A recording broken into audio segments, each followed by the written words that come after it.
এই সরকার একটা গণবিরোধী সরকার, গণতন্ত্র বিরোধী সরকার। যারা বিগত 16 বছর গণতন্ত্রের জন্য সংগ্রাম করেছে, ক্ষমতায় আসার পরে তারা গণতন্ত্রের বিরুদ্ধে সংগ্রাম শুরু করেছে। বর্তমান সরকারকে আর জনগণের, শ্রমিকের, ছাত্রদের পক্ষের সরকার বলার কোনো সুযোগ নাই। এই সরকার একটা গণবিরোধী সরকার, গণতন্ত্র বিরোধী সরকার।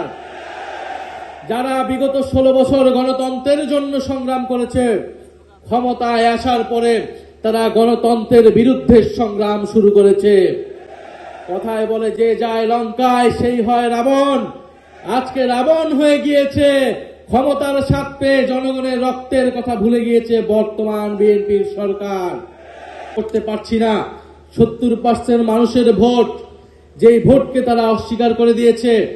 অন্তর্বর্তী সরকারের জরুরি গুরুত্বপূর্ণ অনেক অধ্যাদেশ, মানবাধিকার অধ্যাদেশ, পুলিশ সংস্কার অধ্যাদেশ, বিচার বিভাগের স্বাধীনতার অধ্যাদেশ সহ মানুষের অধিকার আদায়ের অনেক অধ্যাদেশকে আইনে পরিণত করার কমিটমেন্ট থাকলেও সেই কমিটমেন্ট, সেই ওয়াদা তারা ভঙ্গ করেছে। বাংলাদেশের রাজনীতিতে যারা ওয়াদা ভঙ্গ করেছে তাদের পরিণতি কিন্তু খুব ভালো হয় নাই। বর্তমান সরকারকেও মনে রাখতে হবে, ছাত্র শ্রমিক জনতাকে ওয়াদা দিয়ে তাদের রক্তের উপর দিয়ে যে সরকার গঠিত হয়েছে, এই ওয়াদা ভঙ্গের পরিণতি তাদেরকে অচিরেই ভোগ করতে হবে।